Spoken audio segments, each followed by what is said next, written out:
Bueno, la mesa de hoy sin duda es muy importante. Sabemos que la división sexual del trabajo es uno de los ejes más duros de las desigualdades de género.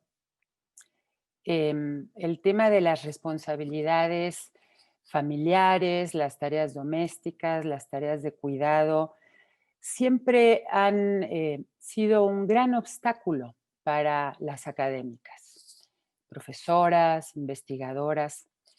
Son un obstáculo en el sentido de que las mujeres dedican a estas actividades una enorme cantidad de horas a la semana.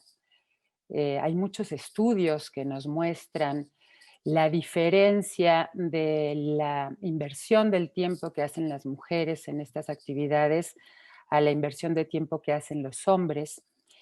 Y a mí me gustaría plantearles un dato muy concreto, que es que las académicas en promedio pueden destinar hasta 20 horas semanales a este tipo de actividades, horas que no pueden ocupar en avanzar en su trayectoria académica, ¿no? Entonces, difícilmente vamos a tener condiciones de igualdad de género entre académicas y académicos si son ellas las que se ocupan principalmente de estas responsabilidades y ellos tienen la suerte de que normalmente tienen una esposa, una pareja en la casa que les resuelve estas actividades. Y este fenómeno, que es, insisto, un obstáculo muy fuerte para el avance de las mujeres en la academia, se agudiza enormemente en la pandemia. Ya lo hemos visto, se incrementan las tareas domésticas y de cuidado y además se suman las tareas educativas, ¿no? Normalmente las madres apoyando a sus hijas y a sus hijos en sus actividades escolares que ahora las tienen que hacer adentro de sus casas. Así que, sin duda, insisto, será una mesa realmente importante. Así que voy a presentar a nuestras invitadas para dar paso a sus exposiciones. Voy a presentar a las tres y luego les voy a dar la palabra. Van a estar con nosotras la doctora Julia Tagüeña, científica, investigadora del Instituto de Energías Renovables de la UNAM. Muy bienvenida, Julia.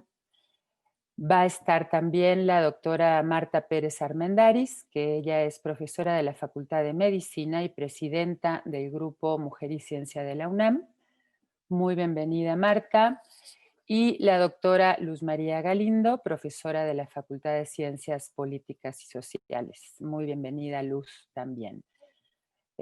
Julia, te voy a dar la palabra primero a ti para que nos hagas tu exposición, pidiéndote que trates de ajustarte a los 20 minutos. Mil gracias, muchas gracias. Un placer estar con todas y todos ustedes. Y sí, voy a ser muy eficiente. Vas a ver que me ajusto y para eso voy a hacer una pequeña presentación que en este momento comparto con ustedes.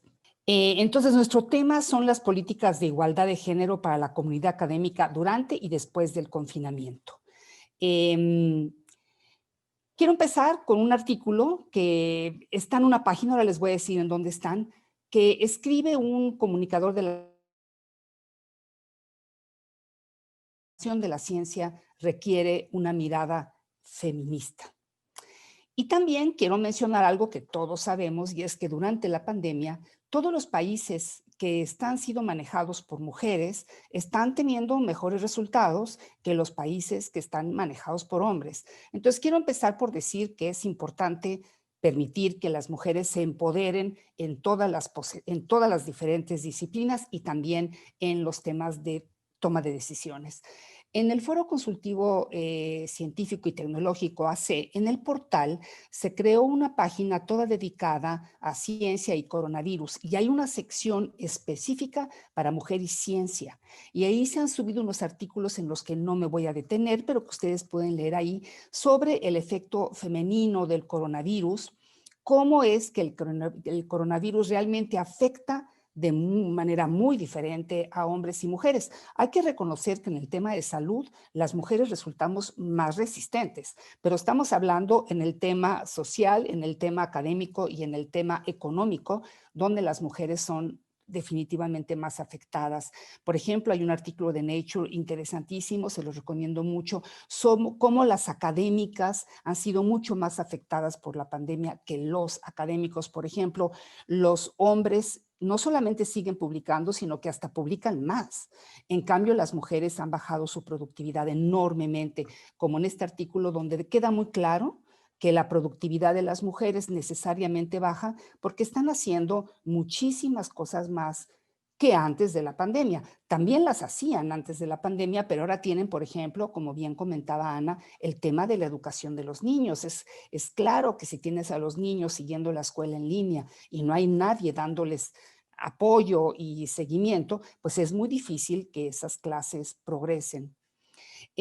También en la página del foro pueden ver una revisión muy interesante sobre la perspectiva de género en el sector de ciencia, tecnología e innovación, donde viene muchísima información sobre el tema de mujer y ciencia, pero este texto fue hecho antes de la pandemia, pero igual da una información muy relevante a tomar en cuenta en las discusiones que esta Coordinación de Igualdad de Género, que estoy verdaderamente muy agradecida que me hayan invitado a participar en sus actividades, estoy segura atenderá. También las academias de ciencia y las sociedades tienen estudios muy interesantes de cómo promover la participación femenina. Por ejemplo, en Estados Unidos las academias nacionales se reúnen en una academia conjunta, donde están todos médicos, ingenieros, todas las profesiones, y han estado muy interesados en cómo pueden promover que haya más mujeres en estas áreas. Pero el otro día que me invitaron a un webinar sobre esto, están dándose cuenta de que se habían quedado cortos, de que la pandemia ha mostrado cosas de desigualdad que no se habían dado completamente cuenta. Entonces, voy a llegar a mi propuesta concreta. Resulta que el otro día tuve la oportunidad de ver esta película, que se llama En la base del sexo. Esta película es la historia de Ruth Bader Ginsburg, que seguramente ustedes han escuchado, murió recientemente y era una juez de la Suprema Corte de Justicia. Cuando ella empieza su carrera de abogada, se da cuenta de que hay muchísimas leyes que están diferenciadas para hombres y mujeres y hay muchas cosas que las mujeres no tienen acceso porque la ley no se los permite. Simplemente el voto. En realidad en México el voto femenino empieza solo hace 67 años. Es muy poco tiempo en que la ley les permite a las mujeres votar. Y en algunos lugares del mundo, por ejemplo, empieza la posibilidad de votar, pero todavía de no ser votadas. O sea, tú puedes votar por alguien, pero tú no puedes ser candidato. Entonces, la ley ha estado sesgada durante muchos años en contra de las mujeres y las mujeres han tenido que luchar porque estas leyes se hayan vuelto más igualitarias. Pero entonces ella se da cuenta de algo y eso es lo que yo quiero proponer. Se da cuenta de que en realidad es mucho más fácil luchar por los hombres que luchar por las mujeres. Y déjenme que me explique a qué me refiero. Cuando ella es muy joven, le llega el siguiente caso. Hay un hombre viudo, soltero, bueno, que vive solo con su madre muy enferma. Él atiende a su madre directamente. Según la ley, en ese momento, un hombre no puede meter en su declaración de impuestos los cuidados de nadie. Las mujeres sí.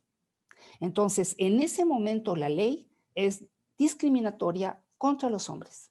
Resulta que las mujeres sí pueden descontar gastos de servicio, de apoyo a sus padres enfermos, por ejemplo, a sus hijos enfermos, pero los hombres no, porque la ley da por hecho que los hombres no tienen por qué hacer eso. Entonces ella va a visitar a este hombre, eso está muy bien descrito, bueno, le estoy contando la película, perdónenme, pero es que quiero hacer mi punto. Ella va a este lugar, que es un lugar de Colorado, va a visitar a este hombre, conoce a la mamá de este señor, que es una mujer discapacitada, ¿no? Y ella le dice, luchemos por esto, porque es justo que los hombres también pueden apoyar a sus padres. ¿Por qué nada más las mujeres tienen que apoyar a sus padres? Y entonces viene el juicio. ¿Y qué creen que pasa? Lo gana. Y en el momento que ella gana la igualdad para los hombres, inmediatamente afecta a todas las leyes de igualdad para mujeres. Entonces, ¿qué es lo que quiero yo proponer? Déjenme que llegue a mi propuesta importante. En este momento, el ISSSTE le da 3 meses a una madre que tiene un bebé.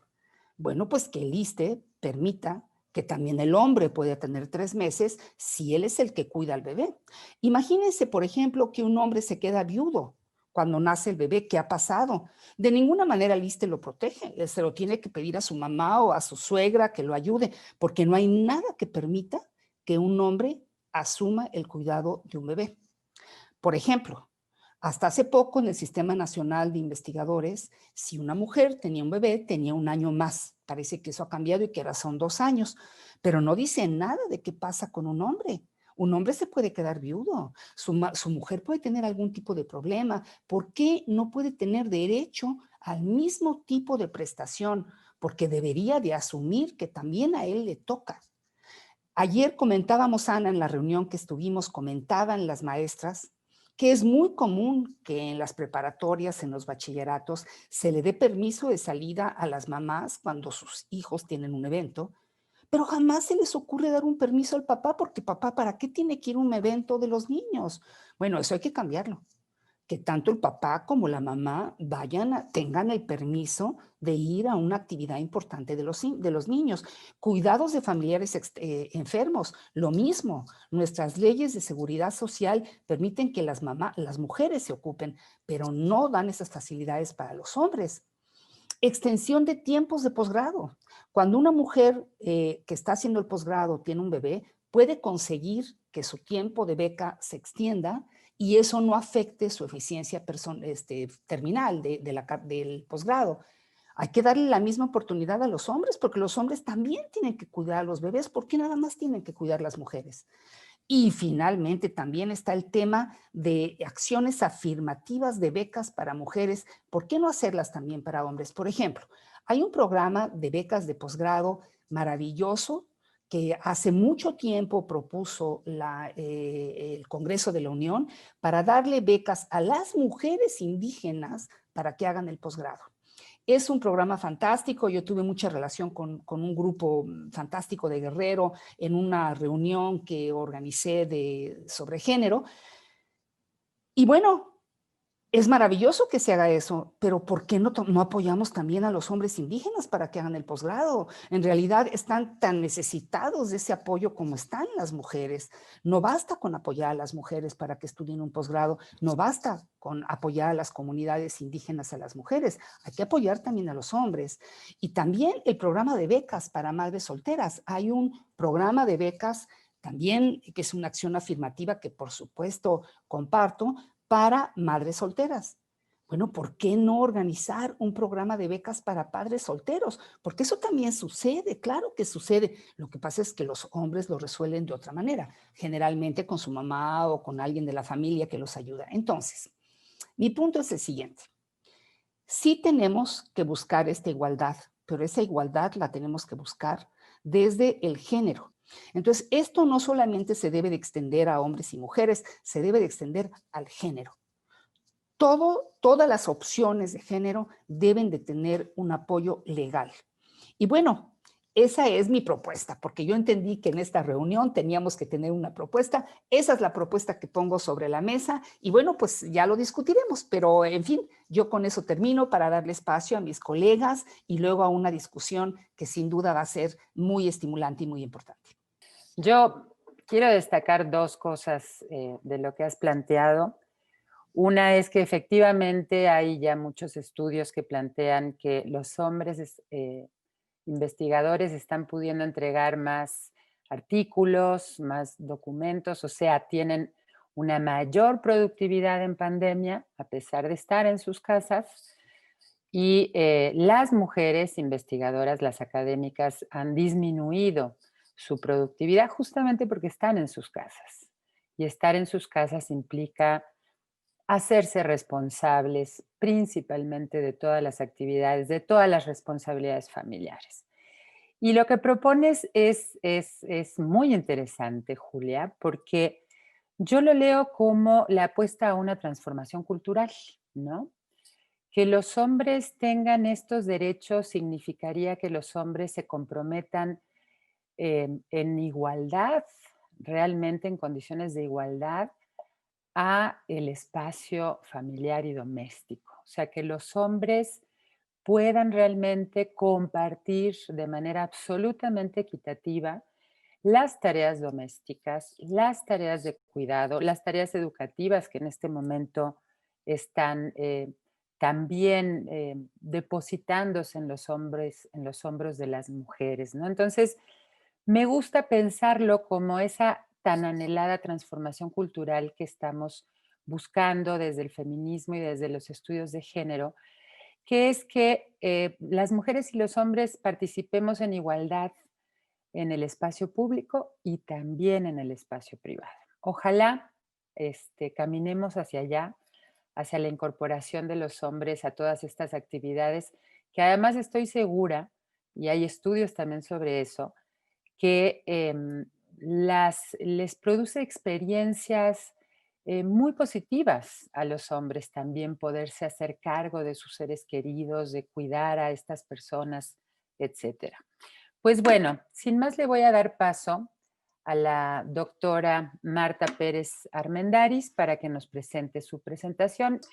Y bueno, me dedico, en nuestro laboratorio nos dedicamos a investigar.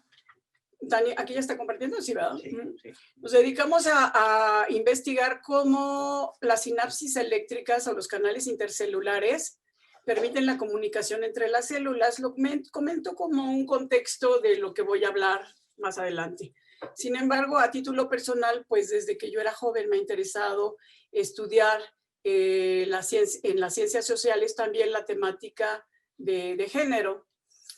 Y bueno, a ver aquí, por favor, Dani, es que estoy aquí compartiendo una computadora con la cual no estoy muy familiarizada, pero bueno, miren, a partir de este trabajo, de esta iniciativa de interés por los estudios de ciencia y género, fundamos las primeras organizaciones de mujeres en las ciencias cuando ella era yo estudiante, y empezamos a generar las primeras políticas científicas con perspectiva de género, con las cuales comenzamos a sensibilizar a la comunidad científica nacional, porque antes de esto no había nada realmente, y para esto editamos las primeras boletines o publicaciones para las mujeres en la ciencia. Ya como investigadoras de la UNAM, formamos para darle continuidad a este tipo de actividades y de acciones. Formamos el grupo Mujer y Ciencia UNAM, el cual fue presidido anteriormente por la doctora Elena Ruiz Azara y actualmente por quien habla, y es el primer grupo en su género en el país que tiene como objetivo generar políticas científicas con perspectiva de género a fin de fortalecer a la comunidad científica nacional y también impulsar la paridad en las diferentes instancias de la estructura científica.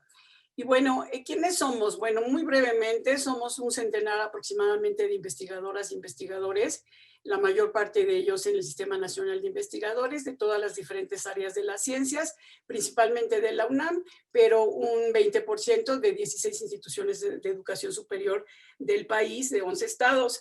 Y bueno, interesantemente, aunque somos de todas las áreas de las ciencias, casi la mitad nos dedicamos o incluimos los estudios de perspectiva de género, de dimensión de género en nuestras actividades.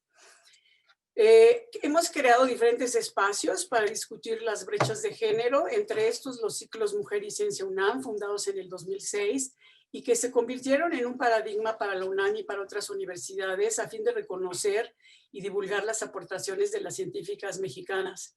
También hemos organizado 3 congresos internacionales, el primero en el 2006 y 2 después en el 2018, así como un simposio internacional con diferentes colegas e instituciones, en donde hemos compartido también con colegas del extranjero estos temas sobre las brechas de género. Esto nos ha llevado o nos llevó, mejor dicho, en el 2007 a organizar la primera mesa en la UNAM y en el país en donde se discutió la política de ciencia y tecnología con perspectiva de género. Y a raíz de esta discusión concluimos que esta ley no la incluía y por lo tanto decidimos impulsar este aspecto, para lo cual, bueno, en este artículo que se publicó en el 2010, propuse formalmente a la comunidad científica nacional el que era indispensable incluir la perspectiva de género en la Ley de Ciencia y Tecnología. Y bueno, a esto siguió pues también un activismo con diferentes colegas de otros grupos, también interesados en el género y la ciencia, y que impulsamos el que en la Cámara de Diputados y Senadores se discutiera esta iniciativa que finalmente fue aprobada en el año 2013 por el Congreso Federal. Y esto dio pie, fíjense qué importante, empezó a dar impactos muy importantes como el que el propio Estado a través del Foro Consultivo Científico y Tecnológico y el CONACYT impulsara la discusión del tema a nivel nacional. Y tuvimos la fortuna, ¿verdad?, de que la doctora Gabriela Deuteri nos invitara en el 2013 al primero de estos foros.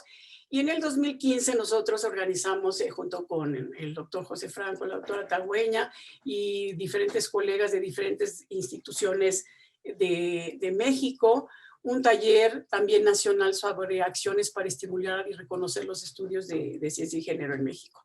Muchas de estas, bueno, todas estas políticas se les han entregado en su momento al CONACYT y a la UNAM, y algunas de ellas, como las que ven marcadas aquí en amarillo, que yo sé que no les va a dar tiempo de leer ahorita, pero después las podrán ver, pues incluso han sido incorporadas al Plan Nacional de Desarrollo.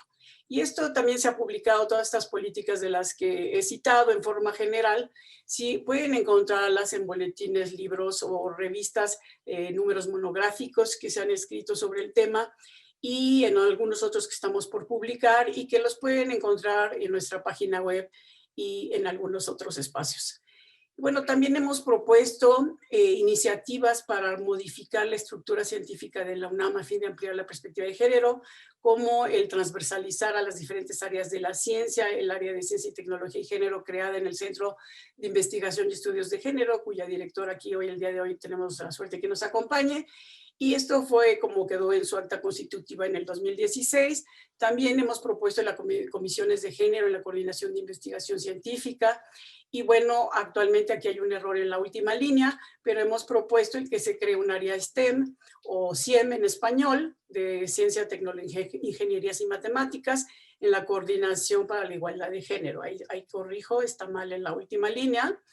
Y bueno, afortunadamente hemos coincidido con la doctora Tamara Martínez en la importancia de llevar a cabo estas iniciativas a fin de que la estructura vaya ampliándose a este aspecto. Y bueno, entrando en el tema de la pandemia, sabemos que la universidad es muy heterogénea, dada su gran dimensión que tiene y áreas que cultiva.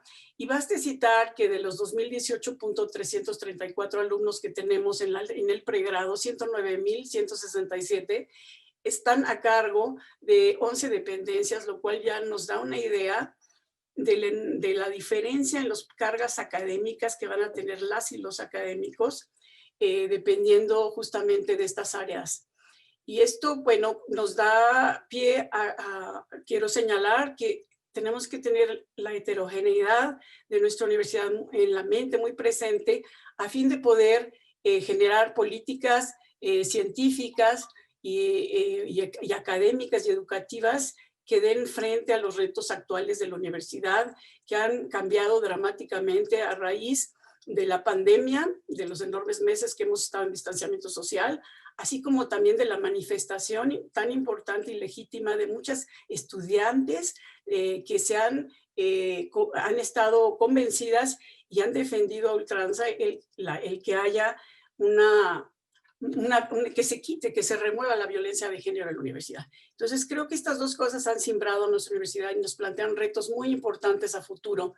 Entonces, como mencionaron anteriormente mis compañeras, hemos oído testimonios muy importantes de colegas y colegas, hombres y mujeres que nos han antecedido. Sin embargo, nosotros quisimos ampliar estas opiniones y para eso hicimos una encuesta que aplicamos recientemente y cuyas características ven ustedes en esta diapositiva y no voy a describirlas para no invertir más tiempo, pero tenemos ahorita un análisis de 100 respuestas que son muy interesantes y que por eso las voy a compartir con ustedes en forma general, aunque a reserva, pues espero que después tengamos oportunidad de hablar en más detalle de estos resultados.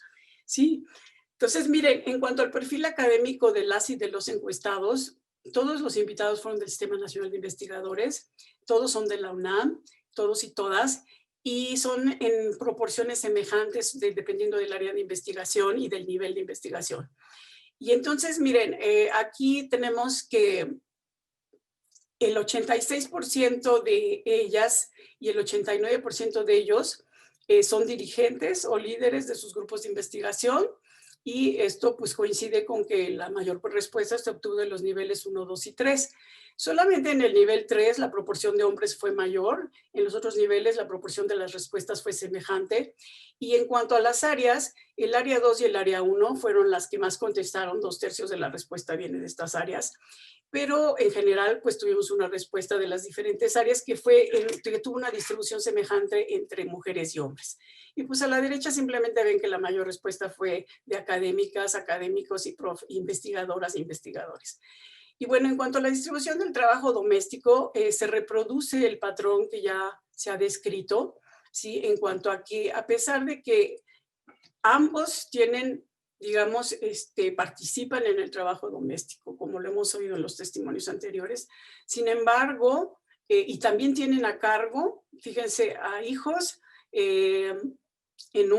cerca de un 40% menores de 18 años y en un 40% mayores de 18 años. Sin embargo, la proporción de mujeres que tiene estos es menor, el de mujeres que participa, digamos, con hijos mayores de 18 que la de hombres. Y en cuanto al cuidado de un adulto mayor, todos refieren, un 25%, no todos, perdón, un 25% refiere tener a su cargo un adulto mayor. Entonces, otra vez tenemos una carga en términos de cuidado no carga, porque no es una carga, al revés, es un placer, pero sin embargo es trabajo, digamos, de cuidar a los hijos y también cuidar a los adultos mayores en una proporción semejante entre los sexos. ¿Sí? En cuanto a las tareas del hogar, aunque ambos participan y en el cuidado global de todos, ¿sí? Sin embargo, fíjense en color azul cómo la participación de ellas es mayor a la de ellos, y la diferencia, al menos para el mantenimiento del hogar, es importante, son casi 10 puntos porcentuales. Y también en el cuidado de otros tenemos de 55 a 65% de diferencia a favor de ellos, porque ellas son las que trabajan más. Entonces, aunque seamos académicas e investigadoras, se reproduce este patrón. Ahora, en cuanto a horas de docencia, más o menos cerca del más del 56% participa en la docencia de pregrado, y no voy a detenerme en detalle, simplemente les voy a decir que no encontramos diferencias aparentes a este momento en las estudiantes de pregrado, digo en la docencia de pregrado, pero sí en la docencia de posgrado, donde los hombres tienen una mayor participación cuando se consideran el tiempo que invierten de 8 horas a la semana de clases frente a grupo, ¿no? Como lo podemos ver, ellas tienen el 19%, ellos el 23.1%. Quitando esta diferencia, tienen una participación bastante parecida en la docencia en términos porcentuales. Ahora, en cuanto a la infraestructura para la investigación científica, también encontramos diferencias, aunque nada más en el área de grupos que incluyen en sus grupos a postdoctorales. En las demás no, en cuanto a técnicos académicos, en cuanto a profesores asociados, y aunque sí podemos ver en profesores asociados, que es la línea del medio, que una fracción reducida del 10% solamente cuenta con este tipo de apoyo de las y los investigadores en general. Pero en cuanto a los postdoctorales, sí vemos que ahí hay una diferencia de 17.7 para ellas a 22% para ellos. Entonces ahí hay una diferencia que hay que recordar. Y bueno, en cuanto a la administración, fíjense, encontramos algo muy interesante, porque encontramos que mientras el 21.5% de ellas dicen que su administrador realiza el trabajo administrativo de su laboratorio, me refiero a compras en general, el 28.2% de los hombres lo refiere. O sea, ellos tienen un mayor apoyo que ellas, y esta diferencia pues no es menor, ¿sí? Y ahora, en cuanto a la pregunta también de quién realiza el trabajo administrativo, fíjense cómo ellas lo realizan en un 49.4%, mientras que solamente ellos lo realizan en un 41%. Ahora, si ven en color rosa en la parte superior, van a ver que ellas dicen que pagan a una persona para que les ayude, mientras que ellos no tienen este color rosa en su gráfica de pie. Y abajo, en la parte de abajo de la figura, podrán ver que mientras a las personas que pagan se les pregunta, ¿verdad? A los que refieren que sí pagaron, se les pregunta si si esto lo hacen de su salario, qué tan frecuentemente es, si es ocasional, si es frecuente propiamente todo el tiempo o nunca, que es el color verde. Y entonces pueden ver claramente que los que nunca dan dinero, digamos, no pagan, la diferencia es de 62 a 79.5. O sea, ellos definitivamente tienen una diferencia importante en cuanto a que jamás invierten en este sentido, mientras que las mujeres, si sumamos la participación, el pago de honorarios por frecuente, ocasional y propiamente constante, esta diferencia es muy importante porque si llega a sumar casi más de un 35% que invierten en esto, ¿sí? Entonces, en cuanto a fondos de investigación, para cortarlo, porque sé que me queda poco tiempo, les puedo decir que más o menos una fracción semejante de ellas y ellos dicen que tienen donativos de diferentes fuentes, ¿sí? Que no tenemos el dato, pero no me da tiempo de compartirlo. Pero, sin embargo, cuando se les pregunta sobre fondos de la División de Investigación de sus dependencias, ahí vemos una diferencia importante. Ahí vemos que ellos reciben más dinero que ellas de esta partida. En cuanto a la producción científica, fíjense que es muy interesante porque encontramos que tiene una participación bien parecida, aunque cuando se suman, se les preguntó si publicaron 1, 2 o si tenían 2 enviados o no iban a enviar. Y cuando se suman los 2 publicados más los 2 enviados, la fracción de mujeres y hombres ahí sí se distingue, pero no cuando se consideran en forma individual estos rubros. Pero digamos, esta diferencia es solamente de un 6%, no es una diferencia tan marcada. Entonces, a lo que quiero llegar es a decir que ellas están también trabajando importantemente y publicando importantemente, a pesar de que refieren de que tienen un exceso de carga doméstica, como ya se ha dicho, y como veremos más adelante, y exceso de trabajo en el hogar. En cuanto a capítulos de libros, no encontramos diferencias importantes, y aquí ya casi termino con 2 diapositivas más, es en cuanto a que la opinión para la evaluación. Globalmente, porque ya me queda muy poco tiempo, lo que les puedo decir es que se les preguntó si tenían su opinión sobre las informaciones sobre la anual de la dependencia, de la división de investigación y de los proyectos financiados por la DEGAPA. En general, todas ellas siempre opinaron en un mayor por ciento, que varió de 1/3 hasta la mitad, hasta un 20%, que deberían de extenderse estas fechas, mientras que ellos lo consideran menos necesario. ¿Sí? Y estas diferencias sí son bastante pronunciadas. Y en cuanto a la evolución del PRIDE, bueno, pues ahí sí todos contestaron en mayoría, más allá del 51.3%, que sí consideran que debe de aplazarse, aunque la fracción que piensa que no debe de aplazarse es de 21.5% para ellas y de 38.5% para ellos. Otra vez, nuevamente, ellos y ellas presentan una diferente respuesta en estos aspectos de evaluación, lo cual nos sugiere que la expectativa para la evaluación de ellas es mucho menor y más baja que la que ellos tienen. Nivel de estrés, todos los 2 grupos coinciden en que aumentó muy importantemente el nivel de estrés. Entonces, en conclusión, digamos, creo que hay diferentes, nuestro estudio, aunque todavía no es final y no es conclusivo porque no hemos hecho todavía un análisis estadístico, que estamos por hacerlo, pero sí nos da pie a diferentes propuestas que además quisiera mencionar que incluyen propuestas de las y de los encuestados, porque les dimos un par de preguntas libres para hacerlo. Y vean que hay cosas interesantes. Por ejemplo, yo aquí mezclé algunas ideas nuestras de quienes hicimos esta encuesta y de quienes nos enviaron su respuesta. Entonces, miren, las voy a leer muy rápidamente. Diseñar y generar cursos de perspectiva de género para las y los integrantes de los comités de evaluación para la contratación y promoción y la investigación.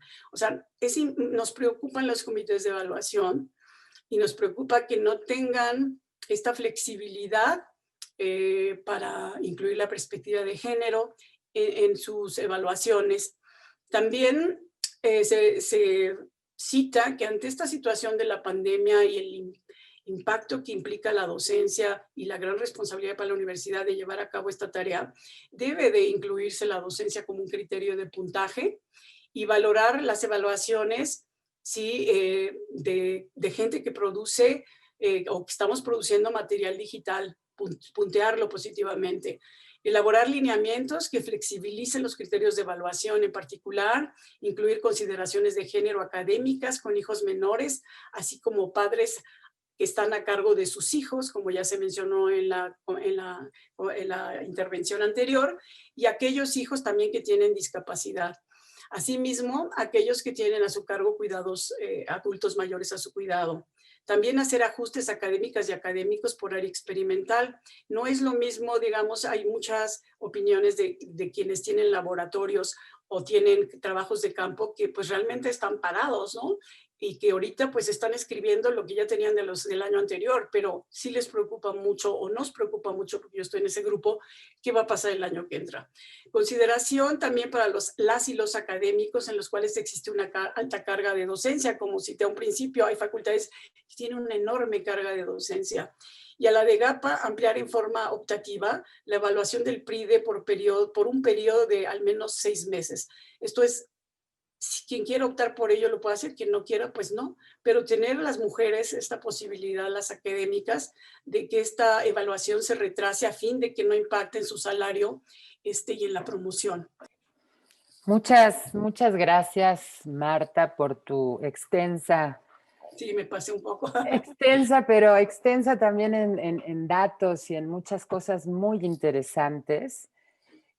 Sin duda que has podido transmitir la importante labor que ha hecho el grupo Mujer y Ciencia y todas las iniciativas que han presentado. A mí esto me da pie para decir que las iniciativas para políticas a favor de la igualdad de género tenemos que impulsarlas desde todas partes, ¿no?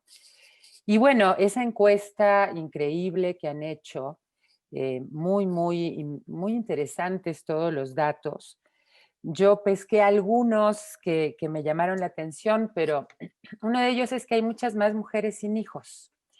Y esto me remite a otras encuestas en donde vemos que las académicas están más separadas, más divorciadas o más solteras que los académicos, ¿no? Que esto nos vuelve a traer el tema de cuando una mujer está casada o está en pareja y tiene hijos e hijas, eh, siempre se le recortan los tiempos para el trabajo porque tiene que destinar parte de su día a los cuidados y a las tareas domésticas de la casa. Y otra cosa interesante, Marta, que veo en tus datos es que también el problema no es solo la división sexual del trabajo en lo público y en lo privado, o sea, en el hogar y en el espacio laboral, sino que las instituciones también reproducen estas cosas, ¿no? Y tú nos mostraste con mucha claridad que los investigadores tienen más apoyos para la investigación, ¿no?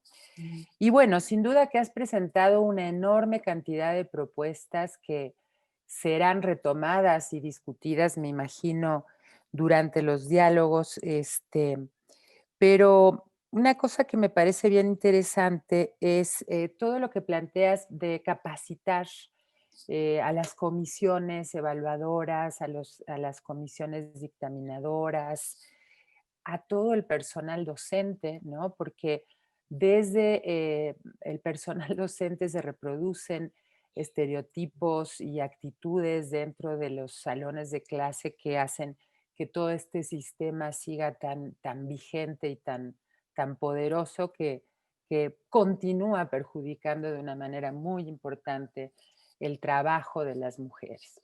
Pues muchas gracias, Marta. Le voy a dar la palabra a la Gracias. doctora Luz María Galindo, que ya dijimos que es profesora de la Facultad de Ciencias Políticas y Sociales.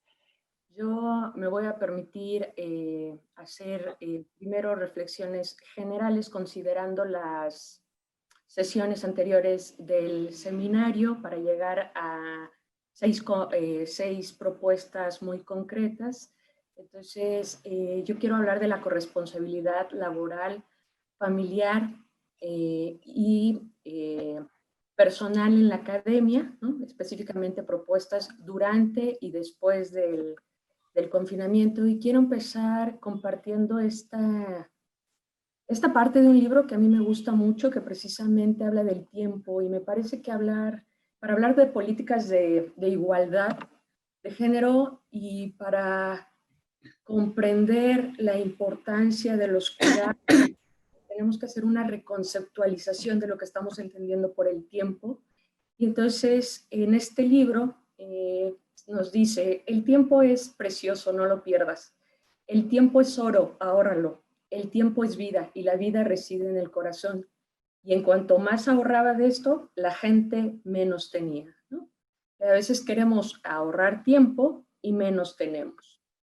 Hemos estado hablando durante todo el seminario virtual de cómo está organizado el tiempo, ¿no? Y mantenemos hasta el 2020, ¿no? Octubre de 2020, que la ocupación masculina sigue siendo la proveeduría, mientras que las ocupaciones femeninas son las labores domésticas y de cuidado. Ahora bien, desde los años 60, ¿no? Ya la economía feminista hablaba de la sostenibilidad de la vida. Es decir, las mujeres estábamos sosteniendo y seguimos sosteniendo la vida. Con esta reconceptualización del tiempo nos permite comprender cómo hombres y mujeres conceptualizamos el tiempo de manera diferente, ¿no? Mientras hay algunos estudios que señalan que los hombres lo conceptualizan de manera lineal, las mujeres lo conceptualizamos de manera circular. Entonces, eso ha dado pie precisamente a un entendimiento de cómo podemos empezar a pensar de otra manera esta proveeduría o estas labores domésticas y de cuidado. Quiero retomar aquí algunas de las pioneras en Italia.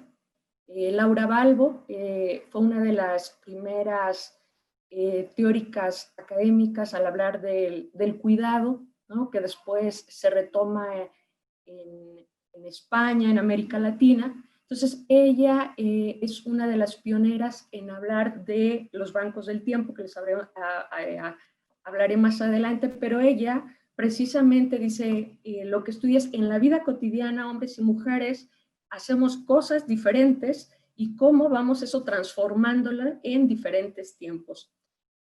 Hay una diversidad de entendimiento de qué son los cuidados, el trabajo de cuidados o el cuidado. Y una de las últimas definiciones de María de los Ángeles Durán en España nos señala que es la gestión del bienestar cotidiano, ¿no? Dice, ya es una gestión del bienestar cotidiano entre las personas, y los principales grupos de receptores de cuidado son las niñas, los niños, las personas con discapacidad y las personas mayores.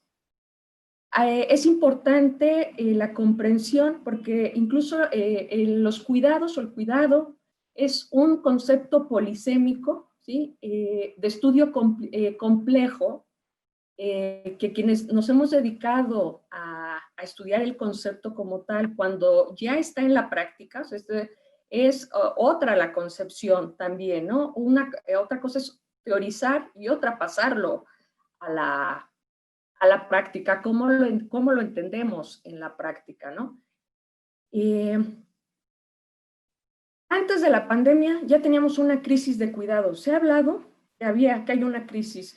Bueno, Ya Hilda Ceballos en el 2017 nos había dicho que había ya una crisis, nos dice ella, hay dos perspectivas, una quiebre del modelo de arreglos de cuidado, es decir, ya había una fragmentación, un cuestionamiento de lo que estaban haciendo las mujeres y lo que estaban haciendo los varones. ¿Por qué? Porque los varones ya tampoco estaban dispuestos a seguir proviendo, o sea, querían otro tipo de derecho, otro tipo de participaciones. Entonces estaba fragmentando ese modelo que conocemos nosotros tradicional de división sexual del trabajo, por una parte, y por otra, dice esta autora, en algunos países se empezaron a crear sistemas de cuidados. En América Latina, Uruguay es el único país que tiene un sistema nacional de cuidados. En Europa funciona diferente, pero ya había una fragmentación. ¿Qué pasa cuando llega esta crisis a países latinoamericanos, pero específicamente a países como México, ¿no? Aquí los muestro los datos más recientes de la Encuesta Nacional de Usos del Tiempo 2019. Son datos generales donde las mexicanas reportaron 12.3 horas de cuidados directos y 28 horas de cuidados pasivos. Por otro lado, las mujeres tienen un promedio de los hombres tienen un promedio de 5.4 horas de cuidados directos y 12.9 horas incluyendo cuidados pasivos. Esto es de la población general en todo el país. Entonces, si pensamos en la población general, ¿no?, en todo el país, y después en la población académica, administrativa o estudiantil, por supuesto que tiene un impacto, y es lo que decían mis compañeras, ¿no? Nos estábamos mostrando ya datos concretos. Entonces, durante el confinamiento, algunas de las preguntas que que hemos hecho es cómo se distribuyen los tiempos en las familias, quién hace qué, cómo se priorizan las actividades. Es decir, hemos tenido que reconfigurar la vida personal, laboral y familiar de las mujeres, de los hombres, considerando o tenemos que considerar la etapa de la vida en la que está, la diversidad familiar, los ingresos que tienen las familias, la movilidad que tiene la familia, ¿no? ¿Cómo se mueven las familias? ¿Por transporte público o por auto propio? Los espacios. El confinamiento nos lleva como parte de académicas, estudiantes, administrativos, en donde estamos sentadas y sentados, ¿no? Hay compañeras académicas que no trabajaban, digamos, no tenían una silla ergonómica. Acaba de salir un artículo en España sobre la importancia de la ergonomía de la silla, de estar tanto tiempo sentados, ¿no? En casa. O sea, ¿cuáles son estos espacios? Esta reconfiguración de espacios, y en esta reconfiguración tiene un impacto en la violencia. Es decir, tenemos que estarlo pensando de forma interseccional, que ya se había mencionado, que se ha mencionado en el seminario. Aquí les muestro una foto que fue muy retuitada de una académica, ¿no?, que estaban haciendo una entrevista y pasaron primero la primera foto, la que está a la izquierda. O sea, ella está dando la entrevista, y en la segunda, como ustedes pueden ver, bueno, tiene unos niños pequeños y pues está todo tirado, ¿no? Y ella misma retuiteó esto para decir, miren, la primera y la segunda, y a partir de ahí se empezó a hacer un gran movimiento de varias académicas en el mundo, ¿no?, de cómo ella estando en la cámara, pues no se ve todo lo demás, ¿no? Todo lo que pasa alrededor y qué impacto tiene esto. Entonces, ¿cuántas de nosotras estamos en esa situación, ¿no? Entonces, como propuestas concretas, yo les comparto algunas ideas, que es diseñar, implementar y evaluar por las políticas universitarias de corresponsabilidad laboral, familiar y personal. Y yo agregaría aquí, para reflexionar, escolar, que es lo que mencionaba mi compañera, cómo están participando las mujeres y los hombres en estas labores de educación en este momento en casa.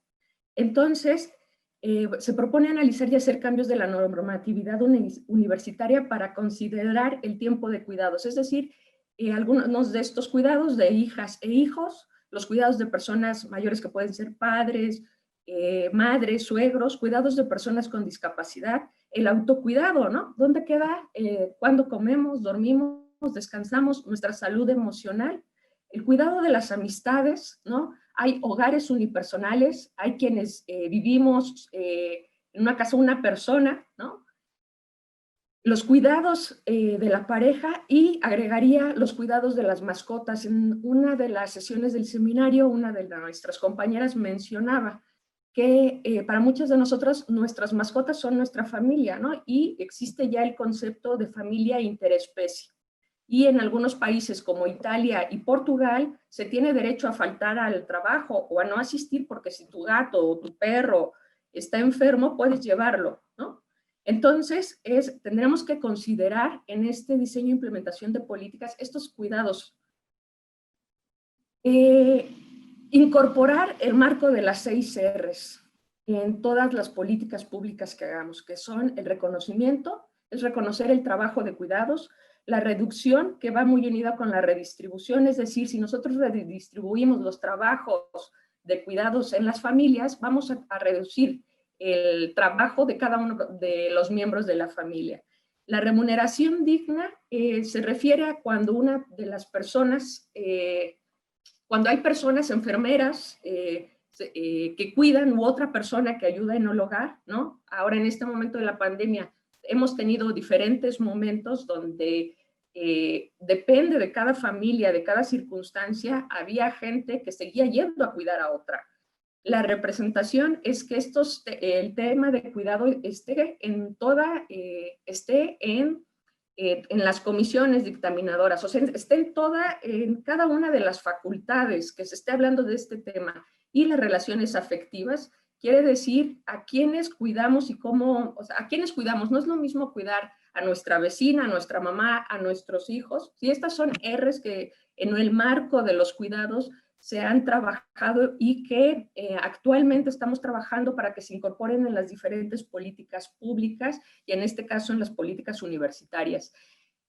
Hacer un plan universitario, ¿no?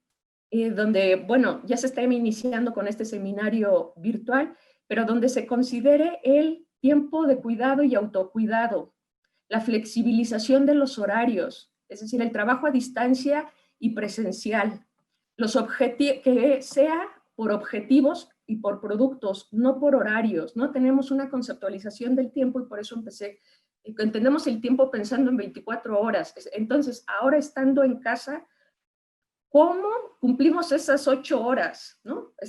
Llevando a cabo el trabajo doméstico y de cuidados. Entonces, se puede trabajar por objetivos o por productos. Recuperar en las facultades las necesidades diferentes de la población académica, ¿no? Ya se mencionaba en alguna de las sesiones, en muchas facultades se ha pedido que haya guarderías para mujeres y para hombres, ¿no?